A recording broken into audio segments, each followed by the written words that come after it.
I think the key for us is, we're not just renting a building. We're selling an experience on the farm. Kids want to collect eggs, milk sheep, take our goats on a leash out to pasture. I mean, these are things like that families, come back for over and over again. This is episode number 3 of Airbnb Success Stories.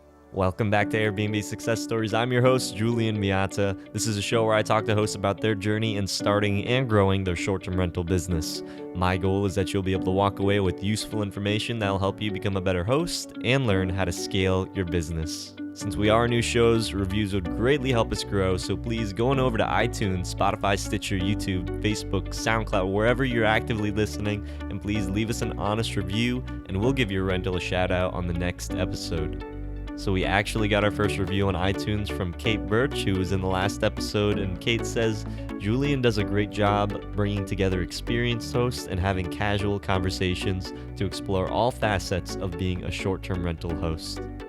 Now, thank you so much, Kate. I really appreciate that. And if you haven't already checked out that episode with Kate, it is fantastic. Kate talks about her short-term rental insurance company and what the experience of going through the claim process and being a traveling digital nomad, and it's so much awesome, useful information like investing overseas, and I love that. I love that interview. That was such a fantastic conversation with her.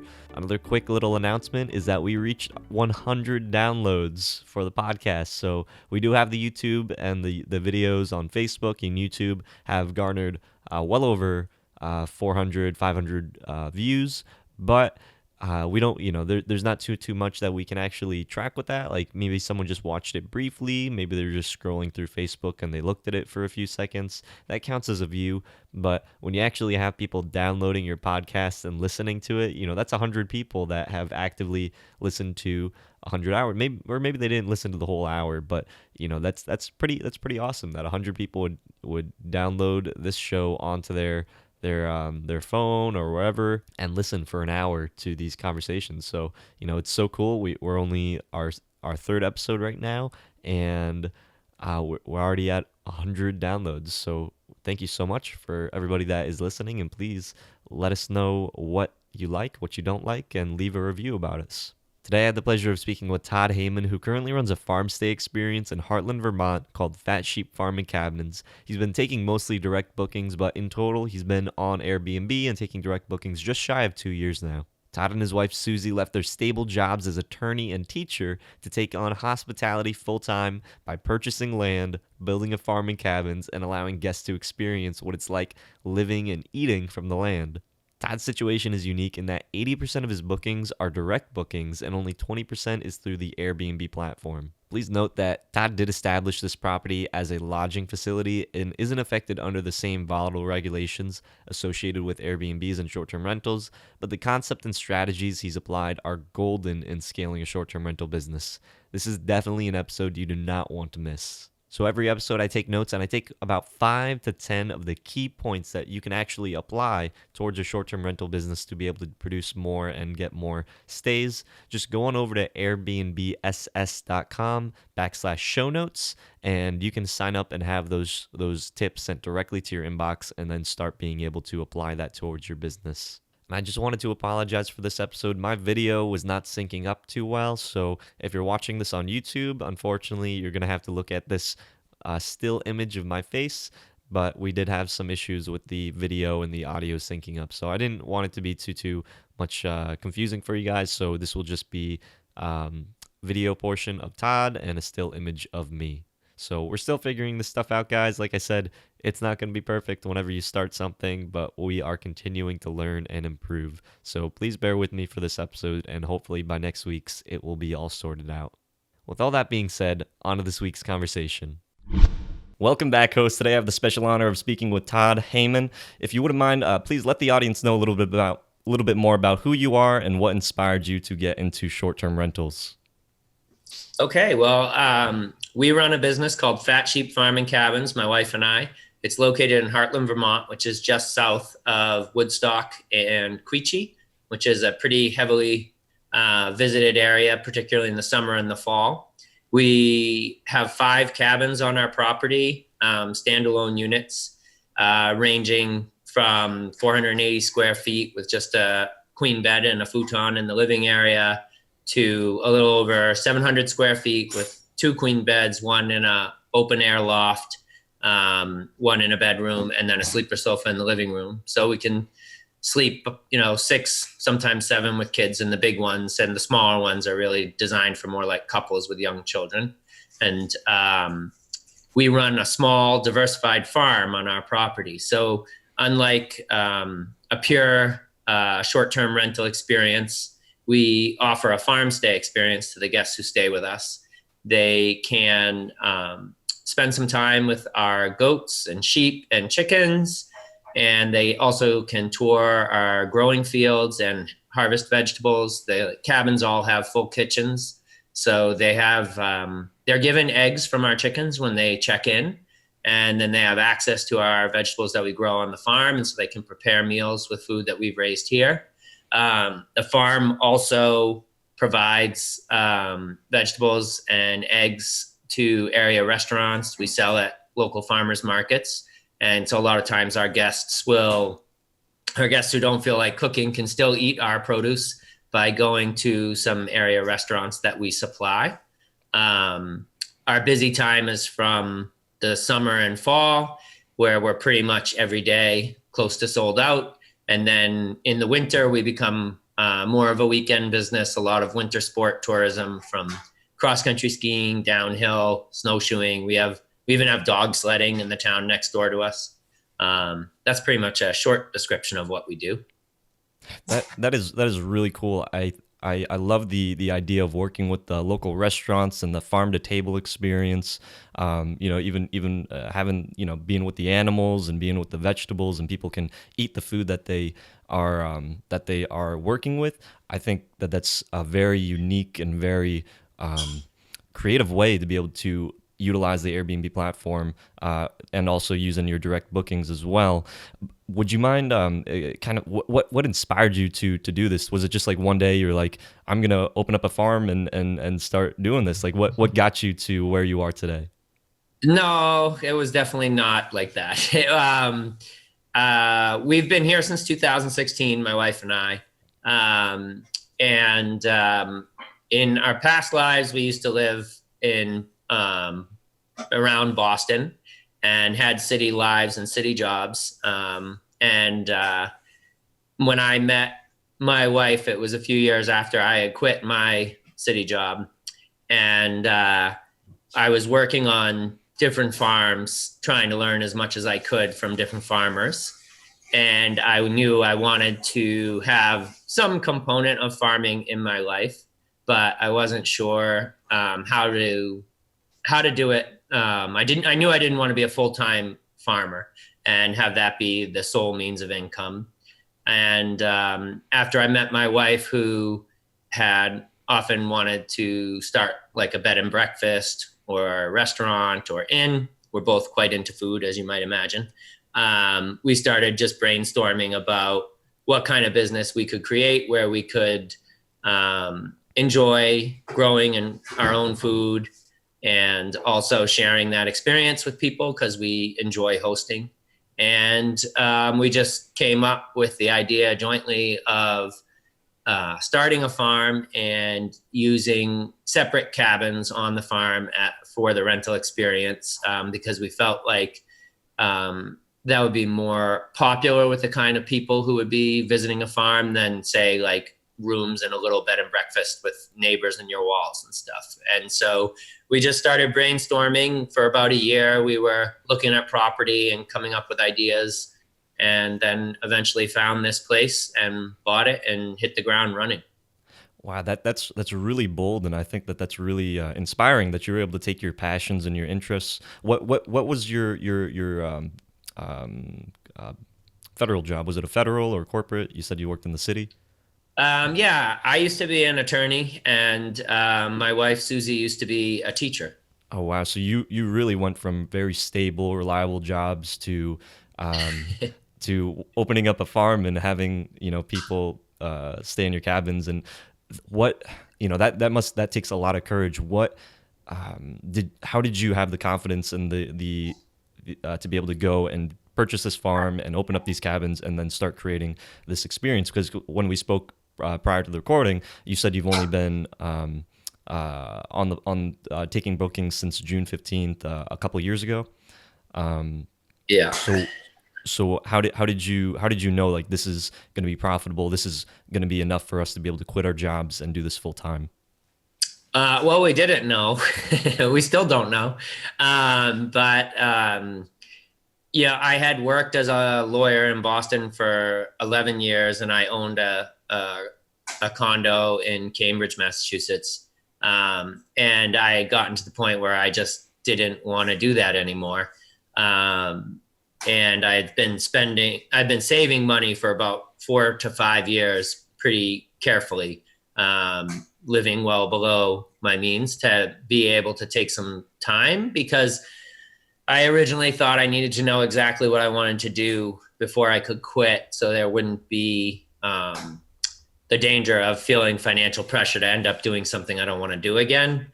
And instead, I just stayed there longer, trying to figure it out, and eventually realized that what I needed to do was to not have a preconceived idea of what was coming next. And so I saved until I felt like I could go a couple years and figure that out.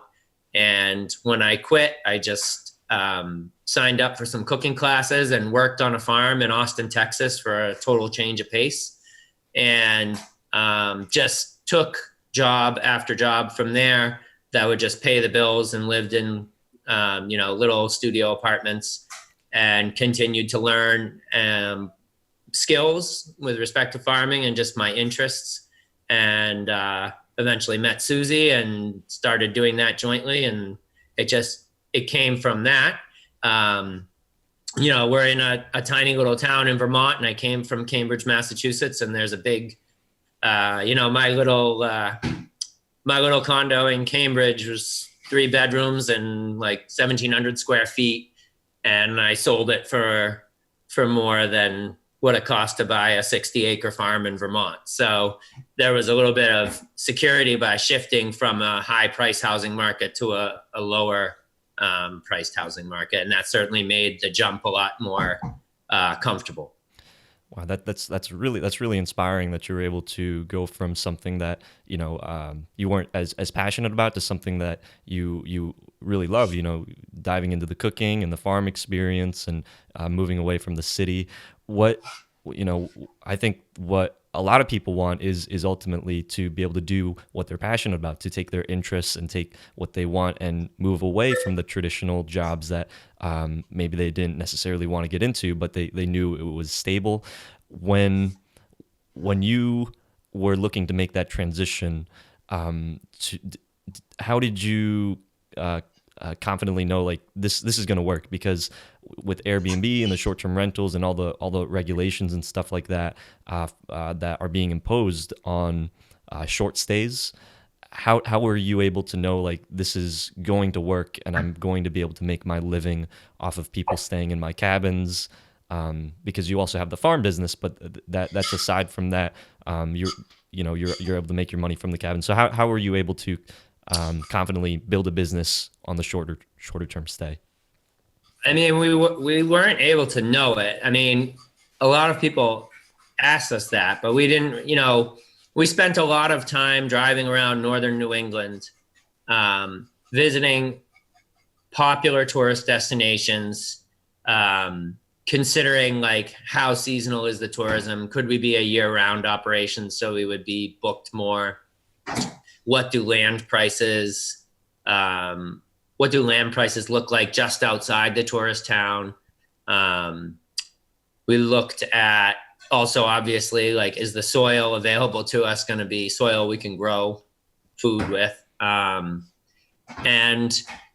I think a lot of where we ended up is a combination of all of those variables coming together in this one property right out of Woodstock, Vermont, which is, I mean, they have festivals here year round. There's constantly people visiting.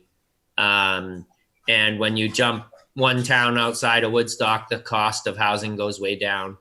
And I would guess, it was sort of just, looking at what did the vacancy rates look like in the hotels in those places when we went on their online booking things to kind of get a sense to it, and then trying to guesstimate what we thought we could charge per night once we're, fully up and running on 5 units, and considering other ways that we could also bring in revenue, whether it be through workshops or experiences on the farm or merchandise, and just really ballparked everything. And so far it's been pretty accurate to what, if anything, we're a little ahead of schedule than where we thought we would be.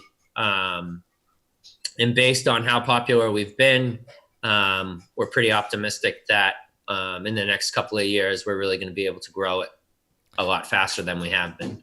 I think that's really, really interesting. And when we spoke prior to the recording, you said that 80% of your bookings were direct bookings and about 20% has been Airbnb, but that's been increasing. What has been the most challenging part of growing your short-term rental business? Well, I guess I didn't answer your last question in full, which I'm realizing in that is that one of the things that we did when we started this business is we actually are a licensed Vermont lodging facility. So all of the efforts to clamp down on short-term rentals don't really affect us because we got a public health license from the state of Vermont when we opened. And in order to build the cabins, we had to comply with public building codes. And so basically, since we were starting from scratch, we were sort of forced to be a licensed short-term rental facility as opposed to, converting our house or, a barn or something on the property into lodging. These were from the ground up. And so that's one way we've avoided some of those regulations. I realized I didn't answer that before. Can you remind me what you had just asked me now? Because it was. Well, no, but I still think that's. I think it's still a valid. I think your story and how you've kind of built up this business, regardless of the regulations, is really inspiring because it's, you're like you said, 80% of your bookings are coming from direct bookings and only 20% through Airbnb, and that's very impressive. What has been what has been the most challenging part of growing that really kind of naturally? Right. Sorry. So right from when we opened, we created a Google business account, so we listed ourselves as a hotel. We joined the Woodstock Chamber of Commerce in their lodging group, so we're on their webpage. The Green Mountain Horse Association is 5 miles from us and we are a member for them, and they bring about 10,000 people a year here, and we're probably one of the closest places to stay to them.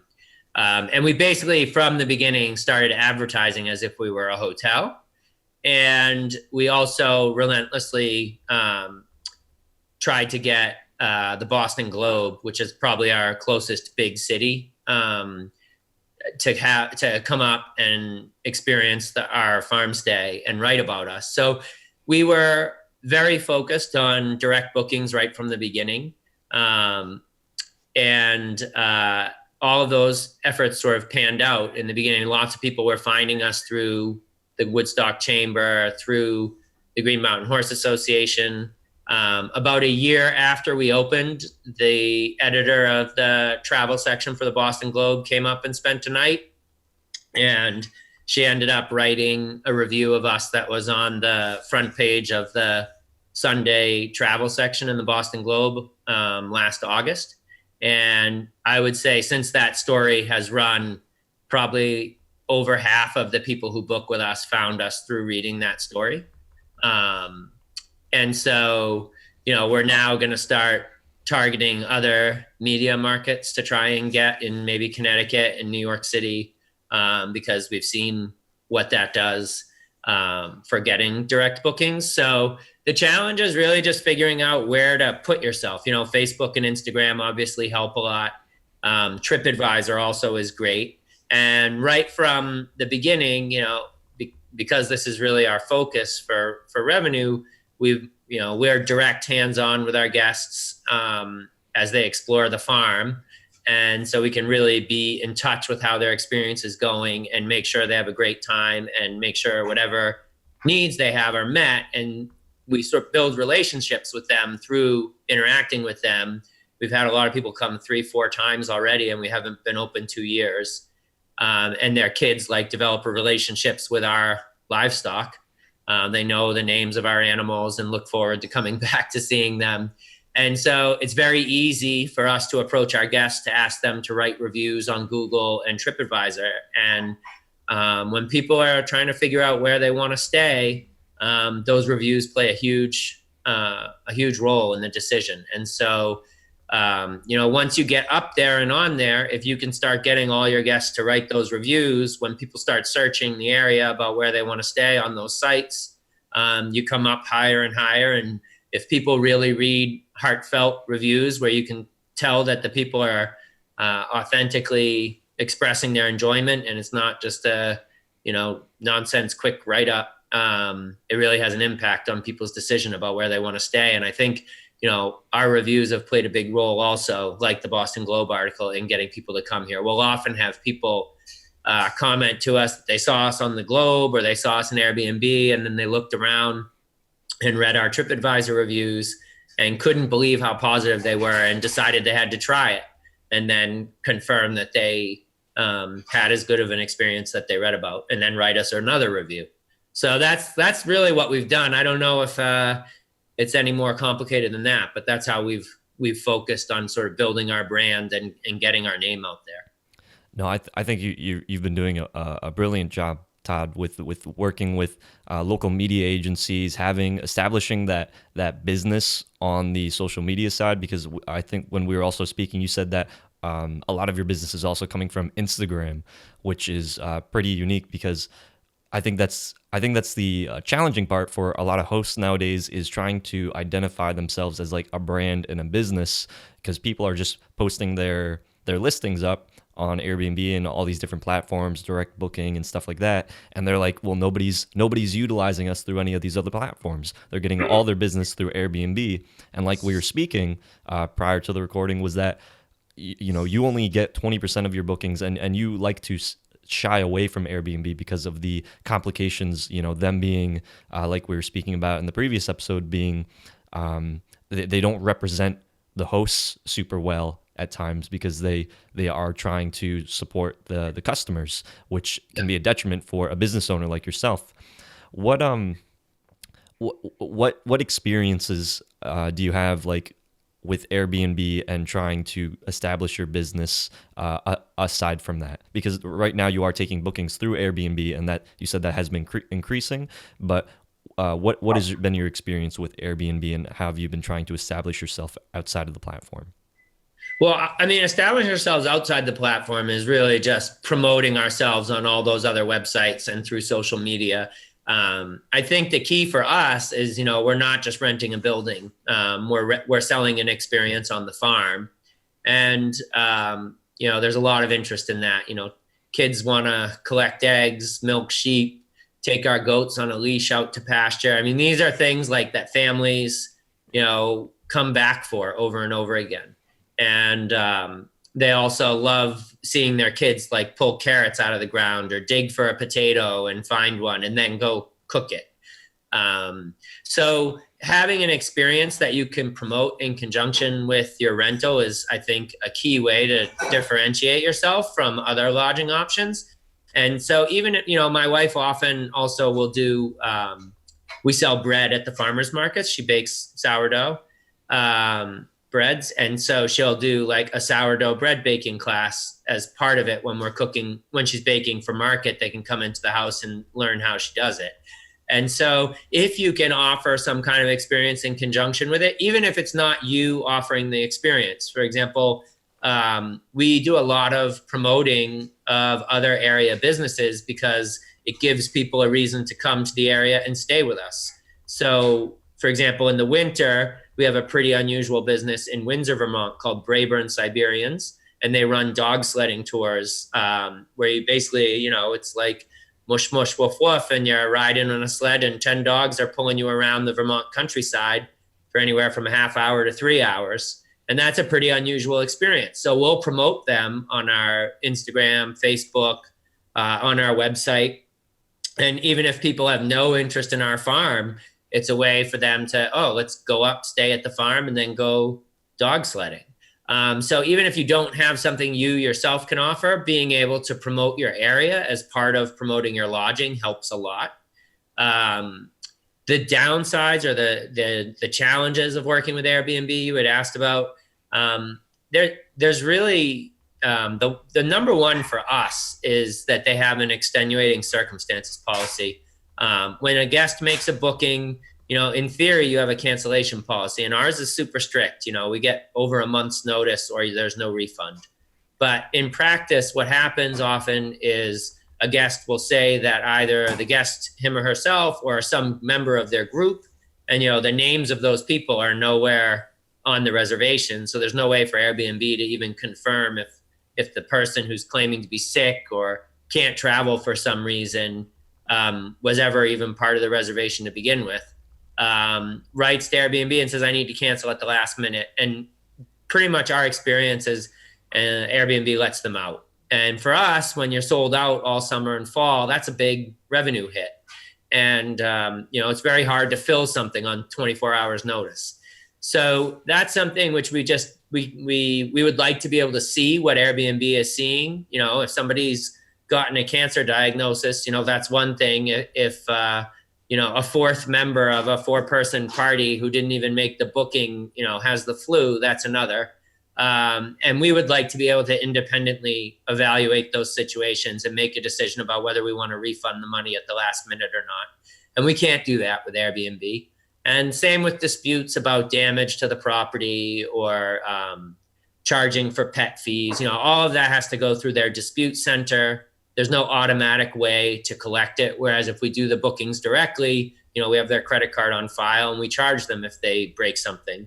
And it's just a lot easier. It's a lot less time. You're not on the phone with an Airbnb representative and who knows what country trying to get them to enforce a policy and send pictures. It's just it's a lot more hassle. So we would like to have greater control over the guest experience, really, and our interaction with the guest regarding cancellations, damage, things like that.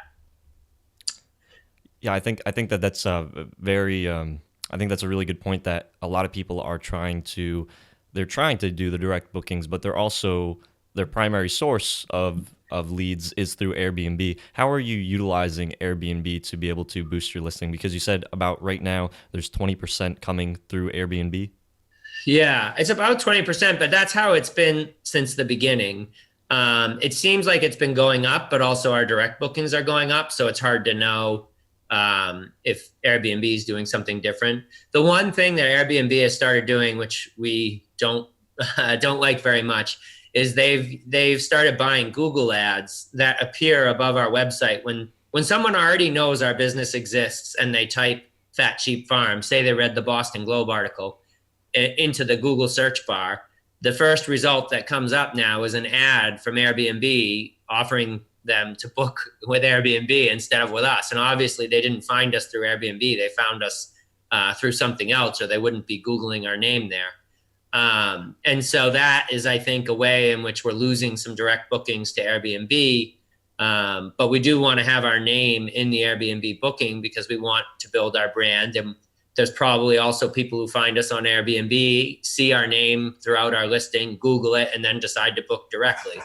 So basically, it's a little dance back and forth where we're trying to increase the number of clues in our listing with Airbnb that we are a real standalone business and you don't have to go through Airbnb. For example, none of our promotions or discounts are available to Airbnb customers, and we put that in our Airbnb listing.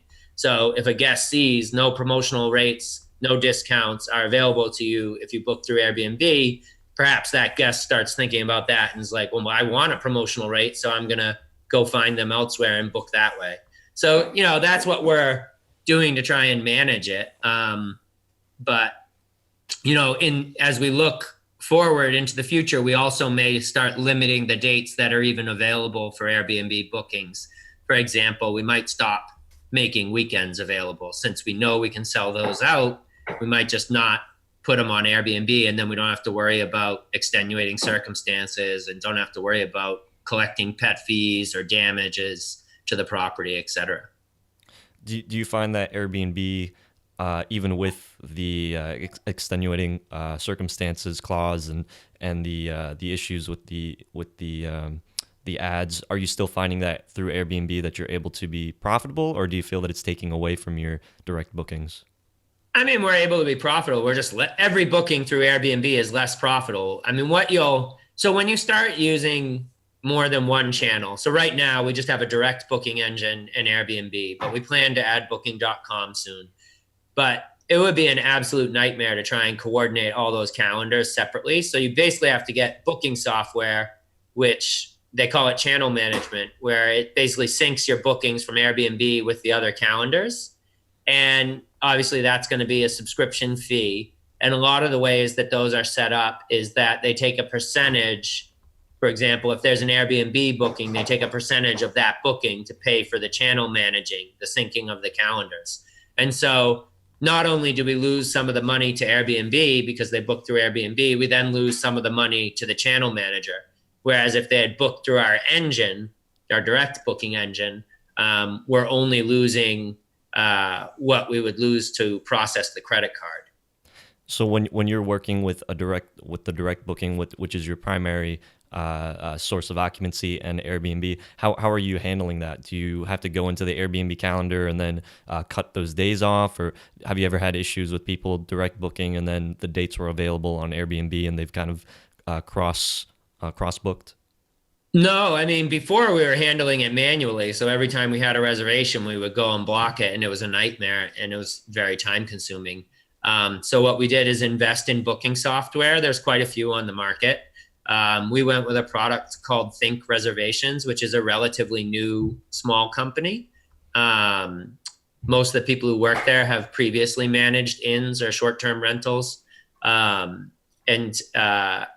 It has some growing pains, but overall we're pretty happy with the product.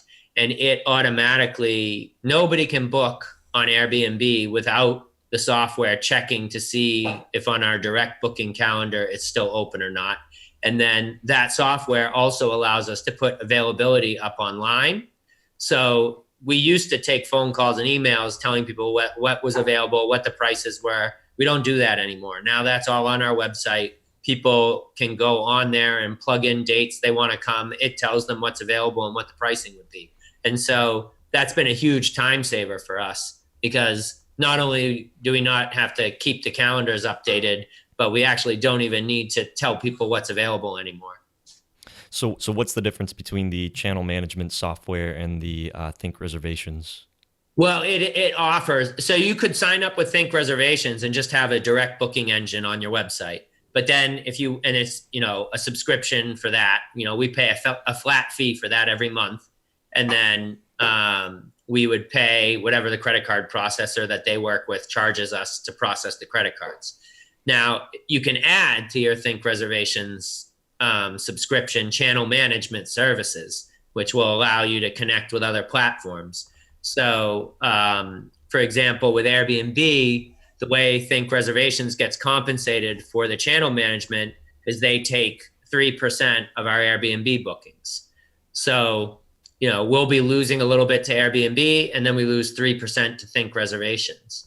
Our flat fee to just have Think Reservations as our direct booking engine is only $50 a month, which to us is life-saving in terms of the amount of time it saves about not having to tell people what's available and what the prices are.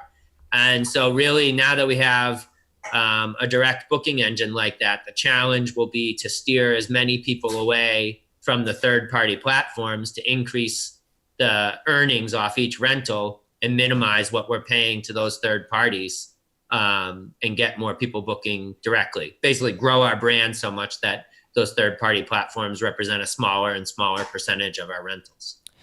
That's a really useful tip, and I think everybody that is listening to this, I would suggest going back and re-listening to that, because I think that that's a big time saver if you're trying to build your direct bookings and your brand that way. Yeah, and I would add that if we were starting again, we from day one, even though it's not going to be that hard on day one to manage your reservations because you start slow, from day one, have the software there, because on the, we're experiencing a huge savings of time because of calendars, reservation inquiries, all that's gone now. We don't have to sync anything. It all is automatic.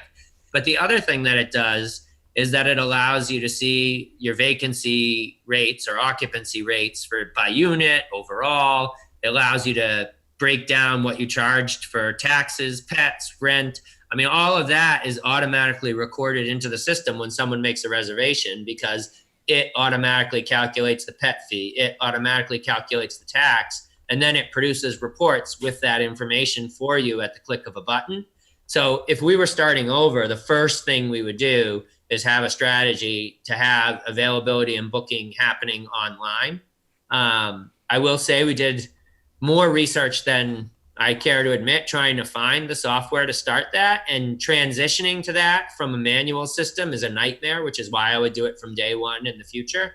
Because you're trying to basically make the switch when you already have all these existing reservations out there. And you have to manually enter those into your system. And then you also lose all the benefits of the record keeping. So having it on day one is important, but what was the other? I'm sorry, I lost my train of thought there, but I was going to make another point about how, well, basically the main point I want to make is that it would be good to do that from day one. And there are products like ResNexus is another booking software that you can get channel management from. And they actually offer a website as part of their product. Think reservations is more of a function you add to your existing website. But there are products like ResNexus and MyVR, where the website is part of and integrated fully into your booking engine. So if you're starting from scratch, you might consider using a product like that, where your website and booking engine are all part of the same software. Well, yeah, I think that that's really useful. But just to clarify, the channel management software that's only really useful if you are doing direct bookings. So if you're using just primarily Airbnb, it doesn't really support you in any way. Right. Yeah. So channel management really means calendar syncing and rate syncing. And so if you're only using the Airbnb platform, you don't really need to sync with anything else, because you don't have a calendar from another source. So yeah, channel management services are only needed if you're taking bookings from multiple places. Okay. And what I want to hit on, because I think that this is what's so great about speaking with you, is that what is how should I word this, is that you established your business as like a hotel. Would you recommend that people that are looking to build a brand and build a business out of shorter term rentals or an experience, would you recommend them establish maybe like a bed and breakfast as a business, or something a little bit more established than just a short term rental like Airbnb? Well, I mean, I would recommend, I don't know if you want to call it a bed and breakfast or a Airbnb or whatever you want to call it, but I would say that if you have the time to promote it and what your area has to offer, even if you're not going to offer an experience, but what experiences are available in your area, you really should I would recommend having a website, creating a Google business account, creating a TripAdvisor account, getting your guests to write those reviews, and you're going to start showing up in Google searches when people are looking for places to stay. And when people go into TripAdvisor and plug in your area, you're going to start showing up there the more reviews you get from your guests. And so even if you're operating, just one rental unit in a very touristy town, you can really promote it online with a separate website. And as you get each of those people who come and stay with you to write something online, you're going to become a more and more popular place for people to stay, and an easier and easier place for people to find without Airbnb. I think that's what you're doing so awesome is that you've really built up that online brand presence and you've established yourself with networkers and other ways to be able to do that search engine optimization because that's really what Airbnb is. It's a platform for search engine optimization for your units, and in what they receive is they receive a commission for being able to publish your unit, but you also have to abide by their customer service and their rules. But I think that that's really really important, and I think everybody that is listening to this that you should definitely try to build your brand, build your experience offside the platform, and just use Airbnb as what it is. It's a platform for hotels. It's a platform for people's homes. It's a platform to promote your business, promote your brand. And I think some people maybe just look at that like it's their bread and butter, which people can do, and you definitely can work with that. But for a brand that you're trying to scale and have your own customers like you're doing, Todd, it's important to separate and differentiate between the Airbnb software. Yeah. Yeah. I mean, there's no reason it's not, you don't have to be big to build your own brand and business. And you don't, like for us, we have a farm stay experience. We can teach people how to make cheese, bake bread, collect eggs from our chickens. There's a lot they can do here. But even if you're just in a city and you're not offering any of that, if you have social media accounts and you post your dinners out at great restaurants or activities you do in your area, like there's absolutely no reason why you can't grow your brand through exposing people to what they can do when they stay with you and build partnerships with local businesses. We work with local restaurants and a grocery store and a farmer's market. And you can create relationships with other businesses where partnerships maybe work out discounts. If the person's staying with you, they get this, and you steer them to the restaurants that you think the people are going to enjoy. But there's all kinds of ways that you can promote even a single unit if you have an independent website and TripAdvisor and Google, all of which is close to free. And you're promoting these businesses just for the sole purpose of giving your customers a better experience. You're not working with these businesses necessarily to receive anything from them. Right. So we sell vegetables to restaurants, but we don't sell them to just any restaurant. We sell them to restaurants that we enjoy, and then we promote those restaurants to our guests. But even if those restaurants didn't buy vegetables from us, we would promote them to our guests because we want our guests to have a great experience while they stay with us, because that's what has them coming back. And so, for example, we work with a restaurant called Mangalitsa, which is basically like a 20-seat restaurant. And it's very complex, I would say, is a word for the cuisine. And it's unbelievable for the area. We love working with them. And it's just a few people running it, just like it's my wife and I running our business. And they're very hands-on with all their customers and talk to them and get a lot of repeat business and develop relationships with them, just like we do. And so, we've had people come and stay with us multiple times, and they also go back to that same restaurant multiple times, and they know the people who run the restaurant. And so what we're trying to do is make sure that when someone comes and stays with us, they have a great time. And, whether we get anything from that restaurant or how many vegetables they buy from us, that doesn't matter. We just want to make sure that we are promoting an excellent experience, because that's what's going to have people coming back over and over again. Yeah, I think that's really unique. You're kind of establishing yourself as the hub for a person's experience. So they stay with you. Not only are they getting the room, but they're getting the experience. They're getting the your expert. You're like the concierge. You know where Exactly. They can go, what they can do, and I think that's what a lot of people are lacking in their Airbnbs. It's just they're looking at that as just like a home, and this is where you stay. But what you're doing to set yourself apart and to be able to get those direct bookings is you're offering this whole experience, so that when I go up to Vermont and I'm wanting to stay in the area, I can stay with you and I can expect top quality service, not only in the stay but in the experience and in the places you recommend. And I think that that's a really unique point about your place. Are there any products that you use in your rentals that has helped save you time and money? Well, definitely the booking software that comes with the channel management is probably our number one time saver. We've switched to using QuickBooks Online for accounting, which can automatically sync with your bank accounts and credit cards. So it just funnels all that information right into the accounting software, which is huge. Those two things I think have been the biggest time savers for us as we've grown.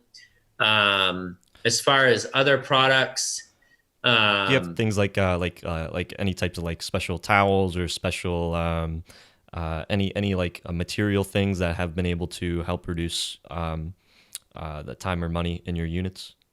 I would say, well, like we outfitted our cabins with pretty high quality stuff on purpose, and the way we got it all at a price that was way more reasonable was we actually, for the majority of our furniture, bedding, um, and let me think anything else, mostly furniture and bedding, including like sofas, chairs, beds. We have little boot trays in the cabin because obviously in Vermont, you're coming in from snow, mud, dirt, all of those kinds of things, rugs.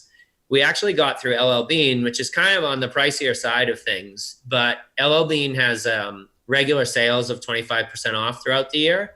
And if you sign up for a credit card at the time you're making your purchase, you get another 20% off. And then if you go to the store in Freeport, Maine, you get free shipping, even of the stuff that ships on big trucks like sleeper sofas. So we basically drove to Maine. We had a list going and we were waiting for a sale and waiting to drive there and get a credit card all at the same time. And we basically bought like all of our furniture, bedding, and rugs and everything in one trip. And we basically paid 50% of what we would have normally paid because of those specials. So, and that's something I think is you're still able to do. And we all the time get people asking us where are our sheets from, where are our towels from, taking pictures of the tags. It makes a big difference. The other thing we did is we got pretty nice mattresses because we figure, if someone doesn't sleep well, we basically got platforms for a lot of the beds that weren't very expensive and then spent more money on mattresses. Things like that have been helpful. We're a big fan of magic erasers for getting stuff off walls that are painted.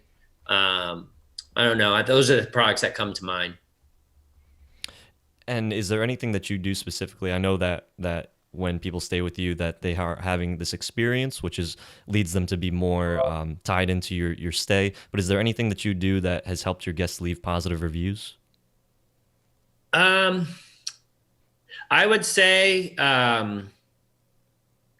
we do a pretty detailed check-in process where I walk through all of the physical components of the cabin, how to use the heat, how to lock your doors, what we compost, what we recycle, et cetera, where they can go on the farm, what time they can experience livestock chores, things like that. So they spend a little bit of time with me when I check them in, but then our philosophy is pretty much leave them alone unless they ask for something. And we have a binder in each cabin that has a lot of the information I go over with them, plus extra stuff about where to go in the area and what to do. And we also let them check out on their own so they don't have to come find us. And we have a little checklist of things they do. So it's a combination of a pretty high quality introduction to the property and then absolute privacy if they want it after that. And then a lot of the guests do participate in the experiences. So we're able to, if someone comes up for animal chores, we don't have to go knock on their door and say, is there everything okay? Or do you need anything? Or send them an email because we're going to see them throughout the day. And we do check in with them. Anytime we see someone after their first night in the cabin, up in the barn while we're doing chores or something, we'll ask, do you need anything? Was anything missing? We ask people on their last day, if we see them loading up their cars, if there was anything they wished was in the cabin that wasn't in there. And, they can tell by the stuff that we put in the cabin, which is high quality, and by the fact that we ask that we care a lot about their experience. And we also are pretty, everybody wants to automate the request for reviews. Airbnb obviously has it automated where you get sent an email saying, write a review. We're actually selective. We we don't ask everybody for a TripAdvisor and Google review as part of like an automated email they get. We individually evaluate how we feel we did with the guests, and if we feel confident, maybe they wrote in the little guest books that we have in the units, and we saw what they wrote there, or we read their Airbnb review and they loved it. We asked the people we're fairly confident would write a positive review to put one up on TripAdvisor or Google. And now I think that that's also something that I want to hit on is that you offer experiences with your stays. Obviously, that's very noticeable when they do the direct bookings because they're able to see your website and everything that you have to offer. Have you noticed that with Airbnb though, that they're not taking the experiences, or how do you promote the experiences to them when they do bookings through Airbnb? No, we mentioned the experiences as part of it. I mean, that's what we have to do because we obviously charge more than if you were just going to rent an Airbnb in our town. And we have to because we spend a lot of time taking people around the farm. And so we do promote that aspect of it with our listings on Airbnb. We mentioned the Boston Globe article in the first sentence of our Airbnb listing, again, as a way to encourage people to discover our business online beyond Airbnb. They take advantage of it as much as the next person. It is not uncommon, especially like during foliage season or winter when people are coming to ski or look at leaves, that they just look at the pictures of the cabins and the views from the porches of the cabins, which basically look at a forested hillside, and they just book based on that. And so definitely the fall and winter bookings are maybe not as interested in the farm as during the rest of the year. But, we have baby lambs come in April. And a lot of people, believe it or not, there's like baby lamb tourism where people want to come up with their kids and let them hold a little, 12-inch tall lamb. So there are things happening on the farm in the off season that people are interested in, but it's definitely less than in the summer. And how are you promoting these experiences? Because I know that Airbnb just recently started offering experiences to people. Are you listing your experiences on the platform, and how are you promoting these experiences? We aren't, because right now the experiences that we offer on the farm are only available to the people who book in the cabins. And so we basically just promote it in our listing. We enter sort of a gray area with respect to our state licenses if we started promoting the experiences without the cabins. And we have decided to avoid that gray area for now, since what we would really like to do is develop those experiences a little bit, get them polished really fine. For example, this year we're going to start teaching people how to make cheese in our cheese room. And once we feel that we have something worth paying for, we'll cross that bridge of whether we want to start promoting the experience to someone who's not staying in the cabin. But our view of it is, part of the reason people stay here is there are only 5 units. They interact directly with us. When they learn something about the farm, they're learning it from me or my wife. And part of the reason they like it is they're not in a room with 45 other people, trying to ask a question. And so I think, we're going for high quality on a small scale, and then we hope to charge appropriately for that. And if you could give one piece of advice to someone who's trying to start a short-term rental business, what would that be? I guess I would say my number one would be start with a website and direct booking software, be up on TripAdvisor, Google, Instagram, Facebook, and don't just settle for Airbnb, because there's absolutely no reason you can't have direct bookings if you're willing to put the time into promoting your rental and what you can do when you stay in your rental, even if it's just area offerings and not offerings directly from you. That's a really good piece of advice. And is there one house rule that has really kind of saved you before, like one thing that you've had in your house manual that has kind of been able to keep you out of trouble? I don't think there's a house rule. A lot of people don't follow the house rules. I would say the one thing that we did, because we wanted to be able to offer one night stays Sunday to Thursday. We don't do that on weekends. You have to stay at least 2 nights. The one thing that we have discovered is, it's a pain to rent a building for one night. And so we have made the cleaning fee a little more substantial. Originally, we didn't even have one. We just included it in the price of the rental, which was a big mistake. I would say having a hefty cleaning fee if you're going to do one night rentals, so that if you do rent it, you don't feel like you feel like you made some money off that rental. And if it excludes a few people who don't want to spend that much to stay there one night, that's fine. There are plenty of people out there who will not blink at those prices, depending on what your area is like, if you're in a high tourist area. And that's a good way to encourage longer term bookings, is to make your fee a little heftier. And where do you see short-term rentals in the future?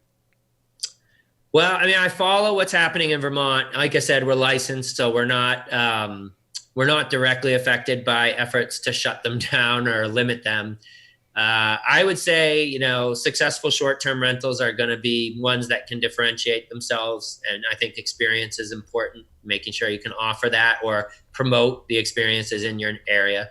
And then, regulatory wise, you see, I think our state just started requiring people to have some kind of book or something that talks about like safety and exit routes in case of fire and stuff. It's not like full on regulations, but it requires you to at least think about it and have some information available. I think you're going to see more of that, more regulation of the short-term rental market. And I think the way that the regulatory entities are starting to look at things is, if you're an owner-occupied property, it's probably going to be a lot easier to do it than if you have a standalone house that you're renting and you don't live on the property at the same time.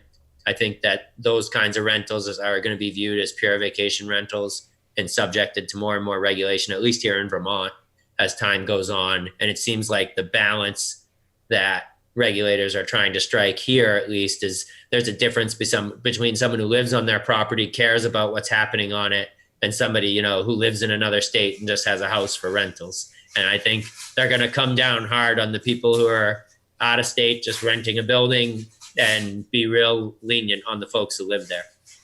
Wow, Todd, I just want to thank you so much for taking the time out of your busy schedule to be able to educate the listeners, educate the people that are looking to increase their Airbnbs and their short-term rentals and their experiences. I think you are killing it. You are doing such an awesome job with the branding and the experience and the marketing. I think you are kind of like the epitome of what people should be doing with their short-term rentals in regards to the whole package. It's not just you're staying here and here's a bed. You're giving them that whole experience, and that's what I personally see short-term rentals going in the future, is that the ones that are going to stand out are going to be the ones that can really do what you're doing and create that feeling that it's like, this is where I want to stay, because not only am I going to get this awesome, beautiful place, but I'm going to get this experience of the local area, the cuisine, the